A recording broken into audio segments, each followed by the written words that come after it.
할렐루야. 네, 땡스기빙 잘 지내셨습니까? 터키 많이 드셨어요? 저는 아직도 지금 스토프 됐습니다. 스토핑을 털기로 해야 되는데 제가 돼가지고 아직까지 막 배가 지금 땡땡 불었어요. 오늘 설교하고 나면 아마 좀 이렇게 소화가 될 것 같습니다. 제가 몇 년 전에 그 뉴스에서 봤는데 그 뉴욕에서 그 어떤 사람이 그라지 세일에서 이 작은 골동품 그 밥 공기를 샀습니다. 3불 주고 샀어요. 3불 주고. 근데 그 집에서 자기가 이제 한 6년 동안 가지고 있었는데 별 생각 없이 갖고 있었어요. 그냥 이렇게 한 골동품 같아가지고 갖고 있었는데 나중에 그것을 그 뉴욕에 있는 그 경매장에 가져가서 한번 값을 매겨봤습니다. 이게 얼마 정도 나가는 겁니까? 물어봤더니 이게 한 옛날 그 중국의 송나라, 1000년 전에 송나라에서 쓰던 아주 고귀한 이 밥그릇이라고 합니다.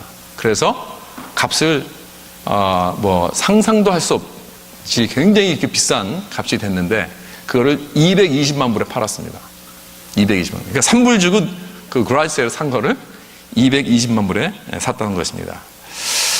똑같은 게 있는데 지금 그게 런던 박물관에서 이게 보관되어 있다고 합니다. 그러니까 뭐 이게 참 3불에 그 판 사람은 얼마나 원통합니까? 그렇죠? 얼마나 바보 같습니까? 이 성경에서도 이런 어리석은 그 인간의 어리석은 부분들을 보여주는 그런 말씀들이 많이 나와 있습니다. 영원히 없어지지 않는 그러한 값진 그러한 귀중한 것들이 있습니다. 그 영적인 것, 영원히 없어지지 않는 것입니다. 그런 것들은 그냥 중요하지 않은 것처럼 이렇게 막 이리저리 슥슥 버리고 그 하찮은 것들, 잠깐 있다가 없어지는 것들을 그냥 붙잡고 그것이 인생의 가장 중요한 건 줄 알고 그걸 붙잡고 있는 그러한 우리 인간들의 모습들을 이 성경에서는 이렇게 스토리를 이렇게 보여주는데 오늘 바로 우리가 그 읽은 그 본문의 말씀이 바로 그런 인간의 어리석은 부분들을 보여주는 그러한 모습입니다. 이 말씀은 2주 전에 제가 토요일 새벽기도 때 말씀을 전한 그 본문하고 같은 내용인데 그때는 마태복음에서 나온 그런 내용이었고 오늘은 누가복음에서 나오는 내용인데 지금 우리가 누가복음을 쭉 이렇게 1장부터 이제 쭉 가지 않습니까? 그러면서 예수님께서 누구시고 예수님은 어떤 분이시고 무엇을 하셨나 예수님 목적은 무엇인가 하는 것을 우리가 쭉 보면서 오늘 예수님께서 주신 이 귀한 이 비유의 말씀 여기 보면은 그 소작인들의 비유라고 했습니다. 이 소작인들의 그 비유의 말씀을 통해서 정말 인간의 그 인생에서 중요한 것이 무엇인가?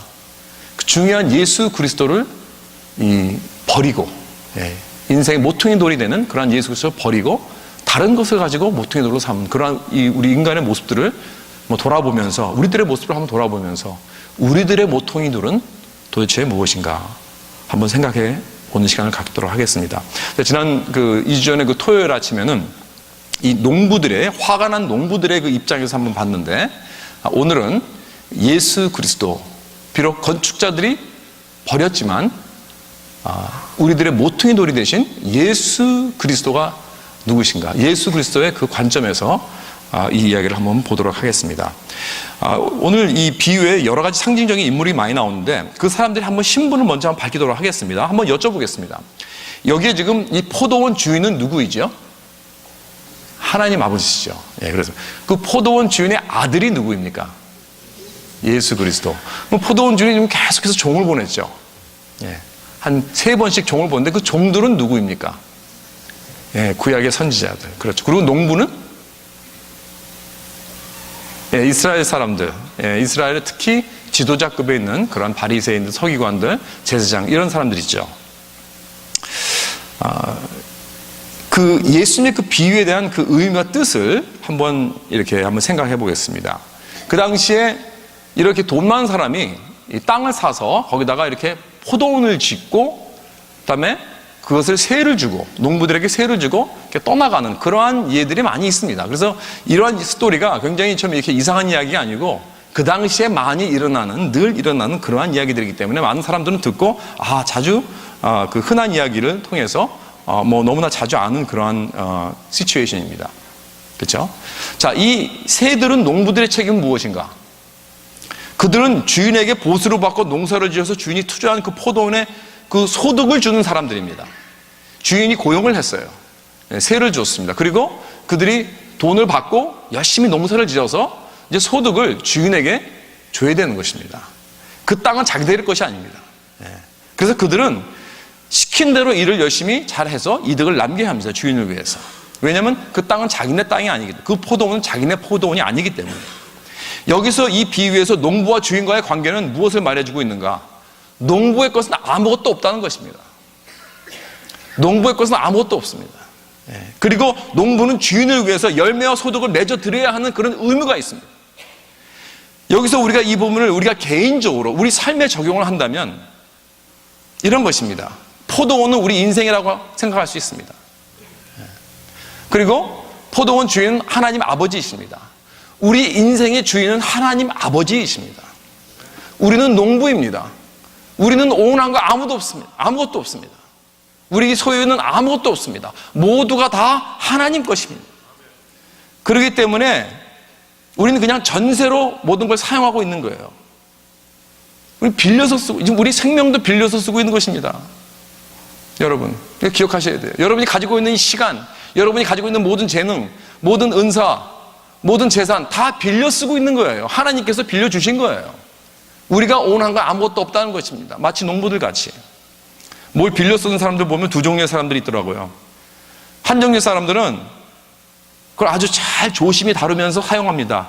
남의 거니까, 내 게 아니니까. 그렇죠? 스케일을 잘 합니다. 그래서 무슨 집을 렌트한다든가 차를 뭐 렌트를 한다든가 아니면 리스를 할 때 내 것이 아니니까 이렇게 잘 이렇게 정성 들여서 잘 사용을 하고 이제 돌려줄 때 돌려주죠. 그런 사람이 있고 어떤 사람은 또 내 것이 아니니까 마음대로 막 써요, 막. 내 것은 아주 굉장히 아껴서 잘 쓰는데 남의 것이라고 해가지고 막 씁니다. 그래서 막 그냥 스크래치도 내고 뭐 상관합니다. 막 그 뭐 예를 들어서 집 렌트를 할 때, 리스를 할 때 완전히 뭐 집안이 완전히 그냥 망가지고. 여러분 그런 거 경험하셨죠? 혹시 뭐 집을 이렇게 사가지고 렌트를 해주신 분, 그런 경험 많이 했잖아요. 자기 집 아니라고 막 쓰는 그런 사람들이 있습니다. 아주 못된 심보 가진 사람들이죠. 남이 자기 것이 귀중한 걸 알면 남이 것도 귀중한 걸 알아야죠.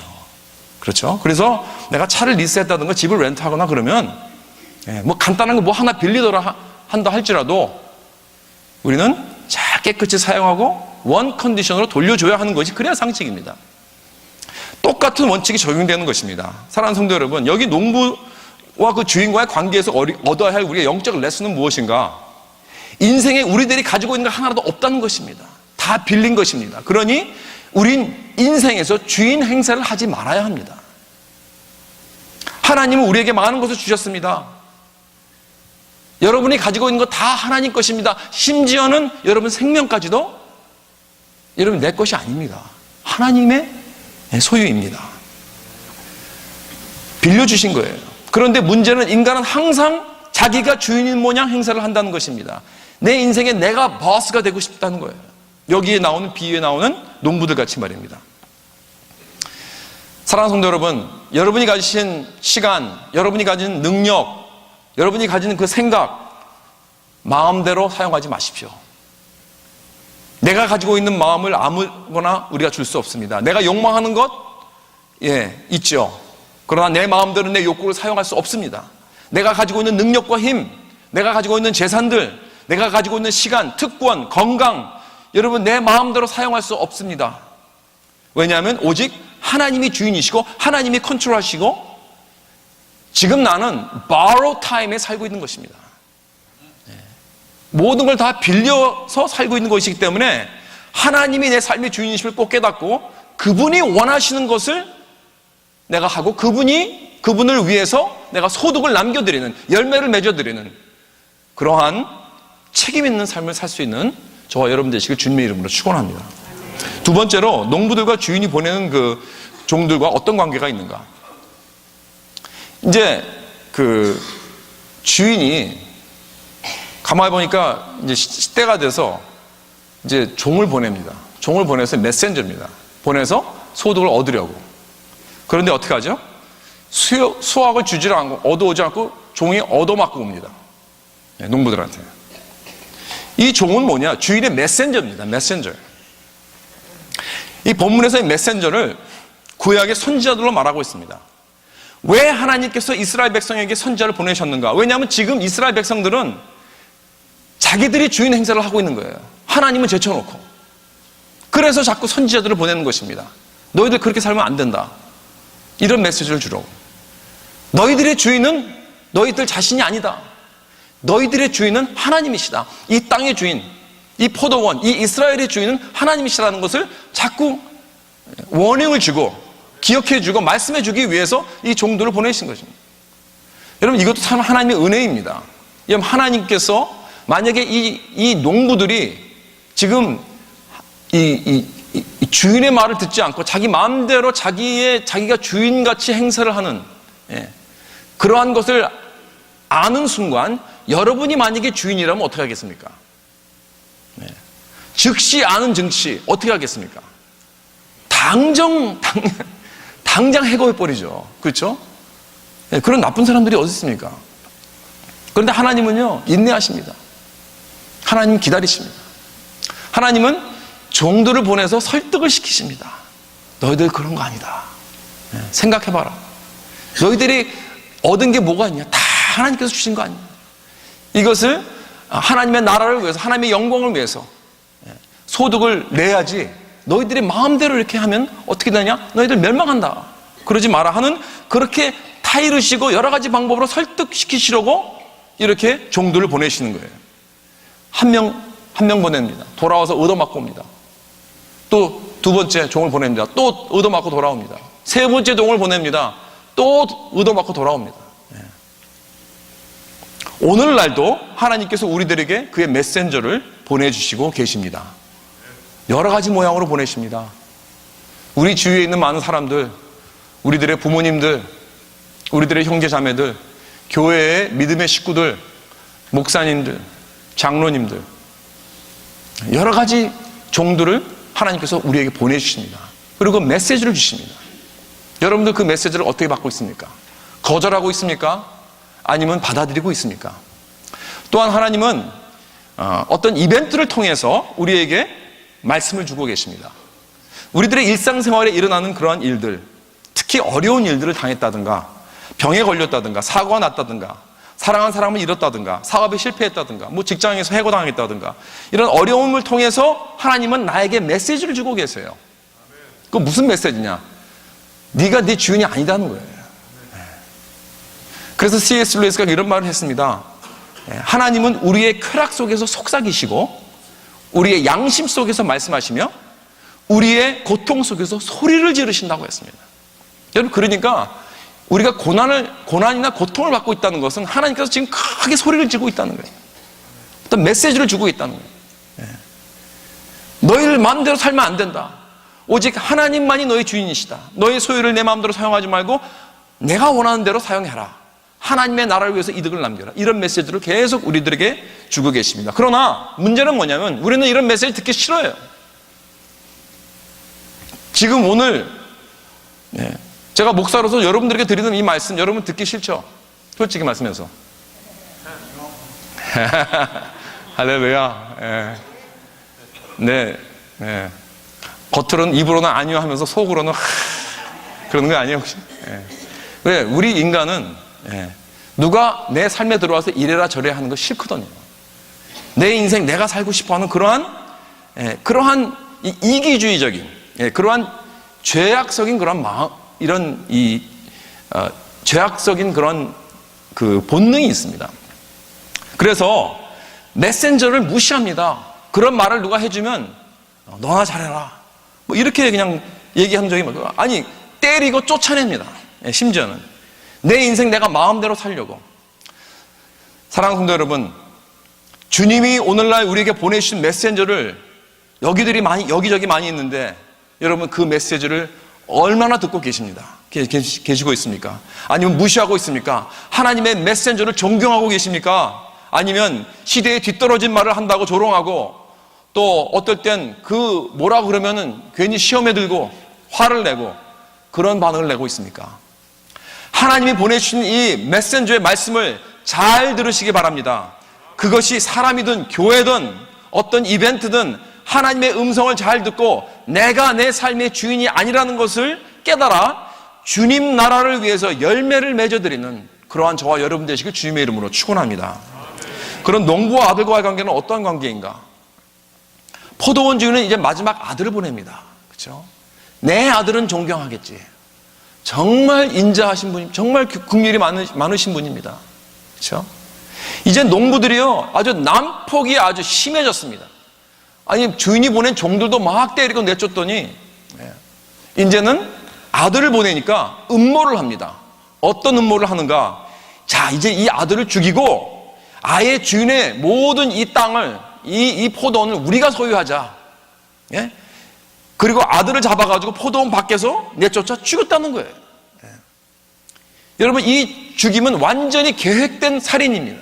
농부들은 이 사람이 누군지 확실히 알았습니다. 주인의 아들인지 알았어요. 그랬기 때문에 주인의 모든 것을 빼앗고 착취하기 위해서 섬세히 계획한 그러한 살인이었습니다. 그러니 이것이 얼마나 악한 행동입니까? 여러분, 지금 예수님께서 이 비유를 통해서 이 농부들과 또 이 아들을 보내신 하나님을 이렇게 대조하면서 말씀해 주시면서 무엇을 우리에게 보여주시고 있는가? 한편으로는 포도원 주인의 놀라운 인내와 긍휼입니다. 계속해서 나오는 것입니다. 그렇죠? 끊임없는 인내와 인자하심으로 종들을 3번씩이나 보내시고, 그리고 마지막으로 아들까지 보내시고 설득해 주시려고 그들을 조금 더 기간을 주고 시간을 주고, 그러면 안 된다, 돌이켜라, 회개하라, 마음을 고쳐라, 계속해서 이렇게 기다리시고 인내하신 하나님의 그 놀라운 은혜와 그 긍휼함을 우리에게 보여주시는 것입니다. 그리고 마지막으로 아들까지 보내서 설득을 하고 가르치려고 하십니다. 그리고 대조적으로 반면에 이 농부들의 그 잔인하고 포악한 그러한 반응, 인자하신 주님의 그 놀라운 긍휼과 은혜를 마구 짓밟고 오히려 주인의 모든 것을 다 빼앗으려고 하는, 자기들의 마음대로 자기들 것으로 완전히 빼앗으려고 하는 그 음모를 통해서 아들까지 죽이는 그러한 악한 사람들을 보여주는 것입니다. 여러분, 아마 이 이야기를 듣고 있는 그 당시 사람들은 막 울분이 막 일어났을 것 같아요. 치밀었을 것 같아요. 아니, 이런 고연 농부들이 세상에 있나? 이렇게 인자한 주인이 이렇게 설득하는데도 불구하고 이 농부들이 어떻게 그것을 이런 식으로 반응할 수 있는가? 이런 나쁜 사람이 세상에 또 있나 하면서 이러한 감정과 그 울분을 이렇게 일으키기 위해서 예수님께서 이렇게 말씀하신 거예요. 자, 그렇다면 이 농부들은 누구의 모습인가? 여러분, 다름 아닌 그 듣고 있는 그 이야기를 듣고 있는 그 사람들의 이야기입니다. 여러분, 농부는 우리들의 이야기입니다. 여러분, 다윗 왕도 밧세바가 간음을 하고 나서 그의 남편 우리아까지 몰래 죽이고 나서 이 밧세바를 자기 아내로 들여오지 않았습니까? 그때 이것을 보시고 하나님께서 진노하셨습니다. 그래서 선지자 나단을 보냈습니다. 그래서 선지자 나단에게 이야기를 들려줍니다. 다윗 앞에서.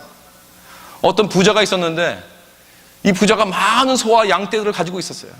근데 손님이 왔는데 자기 그 많은 그 양떼 중에 하나를 잡아 대접하지 않고 옆에 가난한, 자기 이웃의 가난한 사람의 그 하나밖에 없는 정말 자식 같은, 그 딸 같은 그 어린 양 한 마리를 뺏어서 잡아서 손님에게 줬다는 거예요. 이런 일이 있었다는 거예요. 그러니까 다윗 왕이 그 말을 듣고 화가 났습니다. 아니, 도대체 이런 못된 놈이 어디냐? 당장 죽여야 된다, 그 사람은. 그때 나단 선지자가 뭐라고 그랬습니까? You are the man. You are the man. 마찬가지입니다. 이 스토리에 나온 농부들은 지금 이야기를 듣고 이 못된 듣고 있던 사람들은 이 못된 농부를 보고 도대체 이런 못된 사람들이 어디 있느냐? 그 사람들 당장 죽어야 됩니다. 라고 말을 할 때 예수님은 You are the man. 그러는 것입니다. 이 농부들의 악한 모습이 바로 우리 인간의 모습이라는 것입니다. 성경은 인간의 본능과 죄성에 대해서 이렇게 말을 합니다. 로마서 8장 7절에 육신의 생각은 하나님과 원수가 되나니 이는 하나님의 법에 굴복하지 않을 뿐 아니라 할 수도 없습니다. 우리의 생각은 하나님의 원수라는 거예요. 우리는 하나님을 내추럴하게 적대를 합니다. 하나님을 원수같이 생각하는 거예요. 하나님을 미워한다는 거예요. 이것이 바로 인간의 본성입니다. 하나님이 내 삶에 들어와서 이래라 저래라 하는 것을 죽기보다 싫어합니다. 그렇기 때문에 우리는 그의 아들 예수 그리스도를 죽이는 거예요. 그리고 반면에 하나님은 얼마나 기다리시고 인내하시고 우리를 참으시는가. 선지자들을 보내고 또 보내고 마지막으로 아들까지 아끼지 않으시고 보내셨습니다. 이 악한 자들이 아들을 죽일 것을 알면서도. 그래서 15절에 이 비유의 마지막 부분에 이렇게 말씀하십니다. 그런즉 포도원 주인이 이 사람들을 어떻게 하겠느냐? 와서 그 농부들을 진멸하고 포도원을 다른 사람들에게 주리라. 즉 아들을 죽이고 거절한 모든 사람들의 종말이 되는 것은 바로 이런 모습이라는 것입니다. 그리고는 여기 17절에 이렇게 말씀합니다. 그러면 기록된 바 건축자들의 버린 돌이 모퉁이 돌이 되었느니라 함이 어찌미냐. 이 말씀은 시편 118편 22절에 나온 말씀입니다. 이 말씀을 어떻게 들으면 이 소작이는 비유와 전혀 관계없는 말 같지만 사실 이 말씀은 예수님의 그 포인트를 확실하게 결론 지어주는 그러한 말씀입니다. 모퉁이 돌, 사람들의 버려진 그 모퉁이 돌이 건축자의 그 모퉁이 돌이 버려진 돌이 바로 건축자의 모퉁이 돌이 되었다는 것입니다. 여러분 옛날에는 이 모퉁이 돌이라는 것이 굉장히 중요했습니다. 집을 지을 때, 건물을 지을 때 제일 먼저 하는 것이, 건축자가 하는 것이 뭐냐면 이 모퉁이 돌을 추수하는 것입니다. 제일 좋고 제일 든든하고, 그래서 그것을 잘 다듬어서 아주 곧바르게 만들어서 그 건축을, 그 돌을, 그 모퉁이 돌을 세웁니다. 그러면 그 위에 모든 다른 돌들이 다 세워지는 거예요. 그러니까 이 모퉁이 돌이 잘못 삐뚤어지면은 다 삐뚤어지는 것입니다. 모퉁이 돌이 약하면은 다 무너지는 것입니다. 그렇기 때문에 모퉁이 돌은 가장 비싸고 가장 귀중하고 가장 든든하고 가장 크고 가장 바른 그러한 돌이 되어야 그 건물이 제대로 올라가게 되어 있어요. 이게 바로 모퉁이 돌의 그 캐릭터리스틱입니다. 그래서 이 건축자들은 그 모퉁이 돌을 고르기 위해서 여러 가지 한번 트라이하다가 별로 마음에 안 들면 버립니다. 그리고 또 다른 걸 추수를 합니다. 또 해보다가 별로 마음에 안 들면 버립니다. 그래서 사람들이, 이 건축자들이 보기엔 정말 별로 쓸모없이 보여서 버린 돌들이 바로 가장 중요한 머릿돌이 되었다는 거예요. 즉 모퉁이 돌, 코너스톤, 캡스톤, 그렇죠? 치프 코너스톤이 됩니다. 그렇다면 이 사람들에게 버려진 돌이 모퉁이 돌이 된 이 장본인이 누구입니까? 바로 다름이 아닌 예수 그리스도입니다. 마치 농부가 주인의 아들을 죽인 것 같이 사람들이 독생자 예수 그리스도를 버려서 십자가에 못 박아 죽였지만 그것이 바로 하나님의 놀라운 계획 안에 모든 사람들을 구속하는 방법이 되었어요. 오직 누구든지 예수만 믿으면 비록 내가 전에는 그를 버렸다 할지라도, 내가 그를 십자가에 못 박았다 할지라도 내가 예수 그리스도를 영접하고 나의 모퉁이 돌로 삼으면 나는 구원을 얻게 되는 것입니다. 그러나 내가 그를 끝까지 거절하면 그 머릿돌은 어떻게 된다고요? 여기서 내 머리에 떨어져 나를 산산조각을 낸다고 그랬습니다. 다시 말해서 예수 그리스도가 내 삶의 모퉁이 돌이 되면 나의 구원자가 되지만 예수 그리스도가 나의 모퉁이 돌이 되지 않으면 그 모퉁이 돌은 내 머리 위에 떨어져 나를 박살나게 만드는 것입니다. 그러니까 다시 말해 그 모퉁이 돌은 나의 구원자가 되든지 아니면 나의 심판자가 된다는 것입니다. 놀라운 말씀입니다. 그렇다면 아들은 사람들에게 버려져서 십자가에 죽으셨지만 사흘 만에 다시 살아나셨습니다. 그리고 우리 모두의 구원을 다 이루셨습니다. 그리고 부활성천하셨습니다. 그리고 이제 모든 농부들을 심판하러 다시 오실 것입니다. 할렐루야. 그러나 아직까지는 나타나지 않으셨습니다. 아직은 그 하나님 아버지의 인내하심과 자비로우심으로 우리를 계속해서 우리에게 아들을 보내오고 계십니다. 계속 보내시고 있습니다. 그럼 하나님은 이 아들에 대해서 우리가 무엇을 어떻게 하라는 것인가? 이 악한 농부들 같이 아들을 내쫓아 죽이게 되면 그럼 그러한 정말 비참한 결말을 맞게 된다는 것이죠. 그러니까 그러지 말라는 겁니다. 대신 이 아들을 우리 인생의 모퉁이 돌로 삼고 영접하고 그 위에 내 삶을 세워나가라는 것입니다. 바로 여러분, 예수님을 건축자의 모퉁이의 머릿돌이 된다는 그 말씀이 무슨 뜻인가? 여러분, 하나님이 원하시는 것은 우리가 예수 그리스도 위에 삶을 지으라고 하시는 것입니다. 우리가 건축자입니다. 모든 사람들은 인생의 삶을 건축하고 있습니다. 그렇죠? 내가 크리스천이든 크리스천이 아니든, 내가 예수를 믿든 예수를 믿지 않든 누구든지 우리는 인생을 건축하고 있습니다. 그럼 인생을 건축하고 있다는 것은 우리가 모두에게 모퉁이 돌이 있다는 거예요. 그러나 문제는 뭐냐면 그 모퉁이 돌이 누구냐는 것입니다. 어떠한 모퉁이 돌 위에 우리 인생을 세워나가고 있는가? 이것이 바로 질문입니다. 예수님이 그 인생의 모퉁이 돌이 되지 않으면 그 다른 무엇이든지 모퉁이 돌이 되어야 해요. 예수님이 아니면 어떤 것이라도 그 모퉁이 돌이 되어야 합니다. 그래야 우리 인생이 세워지는 거예요. 모든 사람들이 그냥 empty space에서 세울 수 없어요. 분명히 뭔가 있습니다. 나는 예수님 믿지 않습니다. 그럼 다른 게 뭐가 분명히 모퉁이 돌이 있어요. 뭔지. 그렇다면 나의 모퉁이 돌이 무엇인가를 어떻게 알 수 있을까요? 그것이 예수님인지 아니면 다른 건지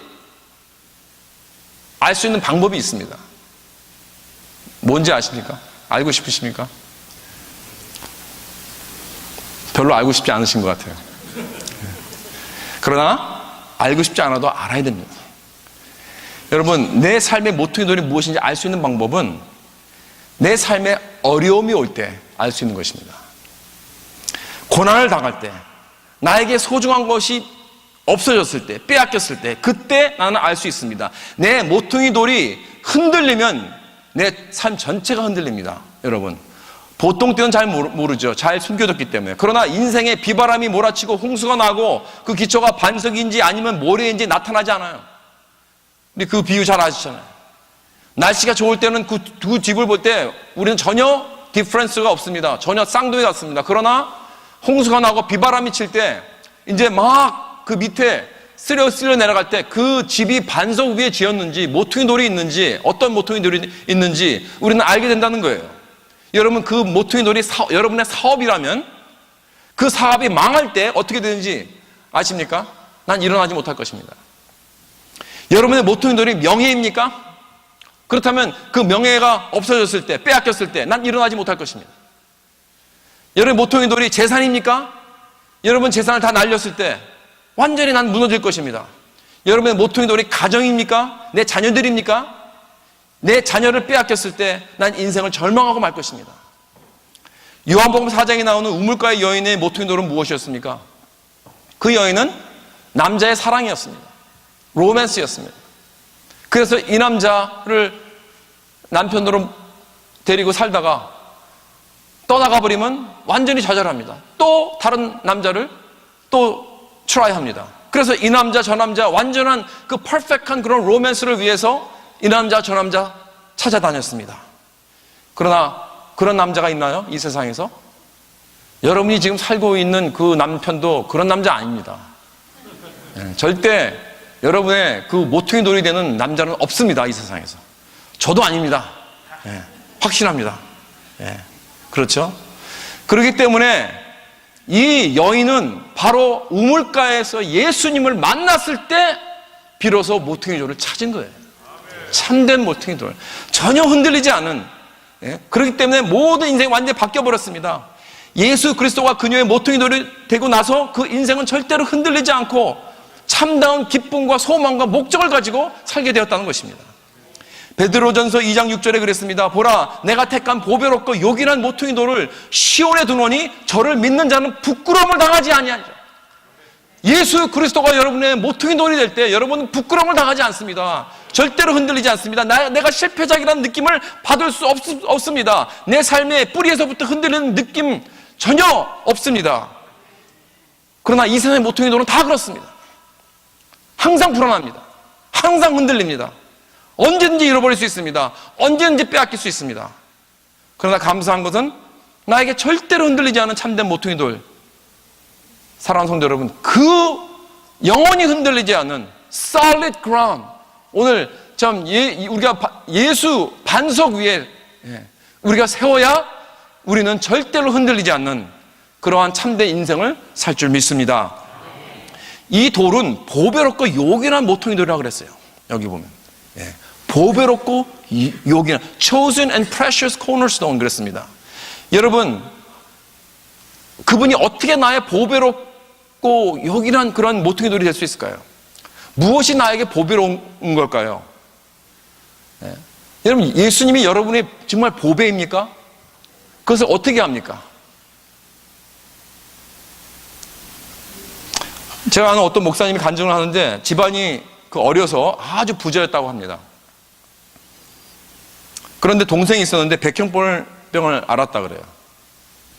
그래서 그 당시 뭐 한국에는 의료보험이라는 게 이런 게 없어. 모든 게 다 캐시 아니에요.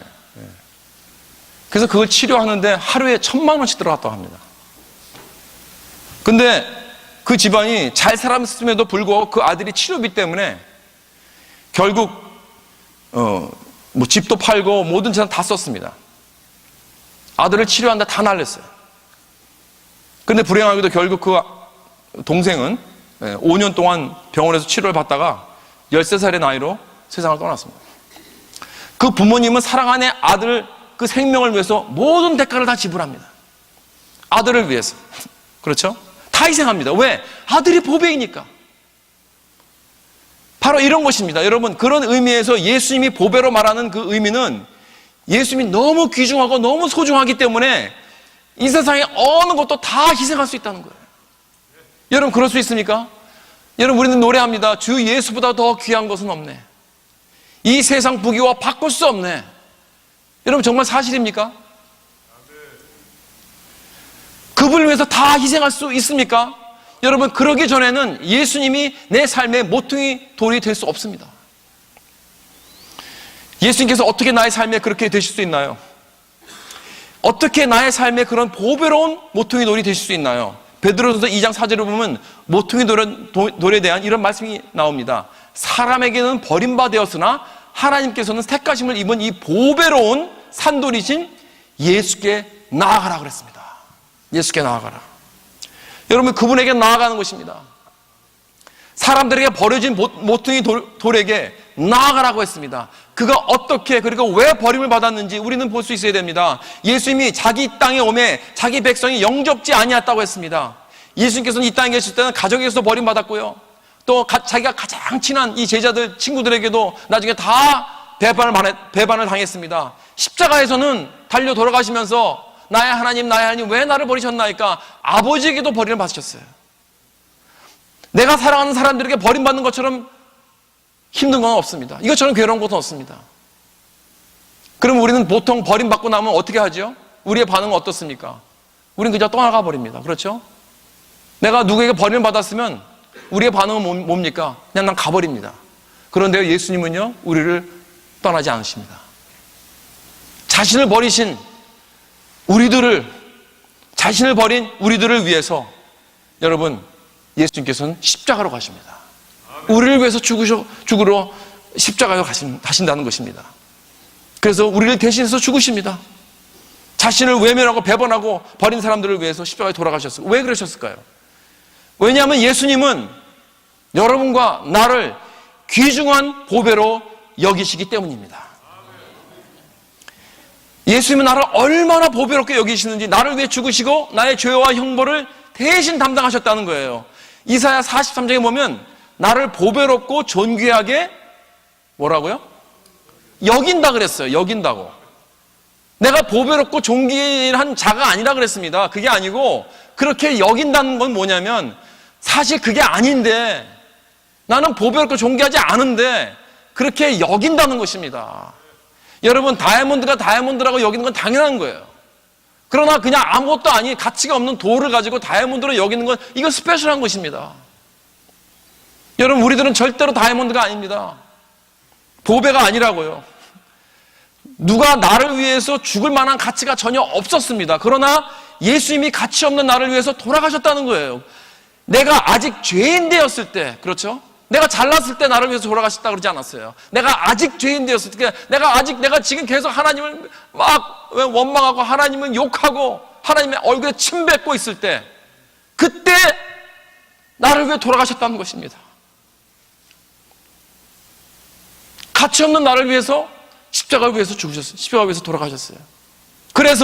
그랬기 때문에 보배가 아닌 나를 보배로 만드셨다는 사실입니다.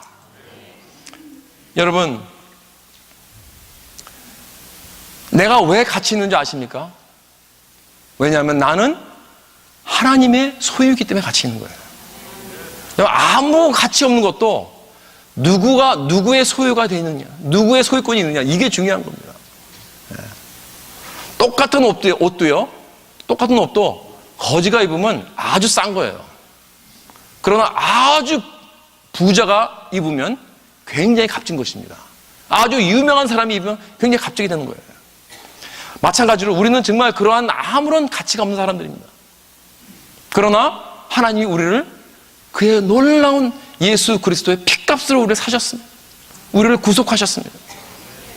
우리를 대신해서 죽으셨습니다. 그렇기 때문에 보배롭지 않고 존귀하지 않은 우리를 존귀하게 만드셨다는 사실입니다. 여러분, 이 사실을 꼭 기억하시기 바랍니다. 여러분, 혹시 여러분 내가 아무런 가치 없고 아무것도 할 수 없는 그러한 존재라고, 여러분 물론 그러한 존재였지만 내가 예수를 나의 구주로 영접한 후로는 절대 아닙니다.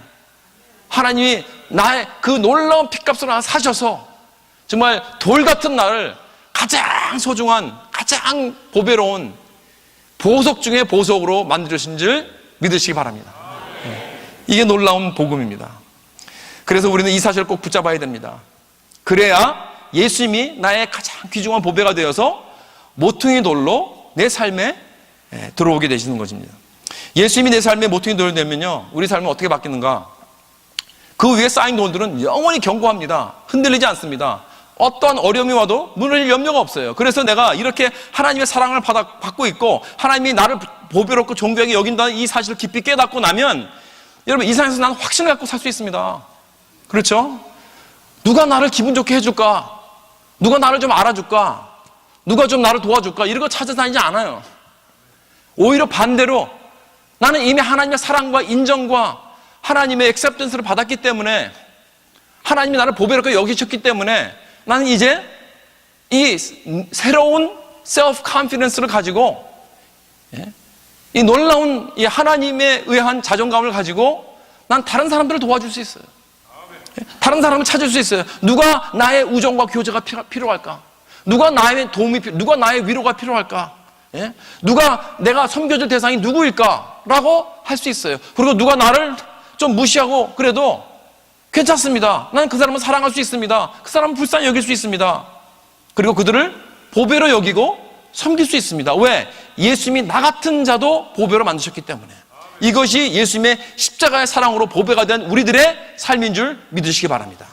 사랑하는 성도 여러분, 여태껏 이 세상에 무엇으로 내 모퉁이 돌을 삼았든지 그런 것들은 다 잠깐 있다가 없어진 것들입니다. 미련 없이 다 내려놓으십시오.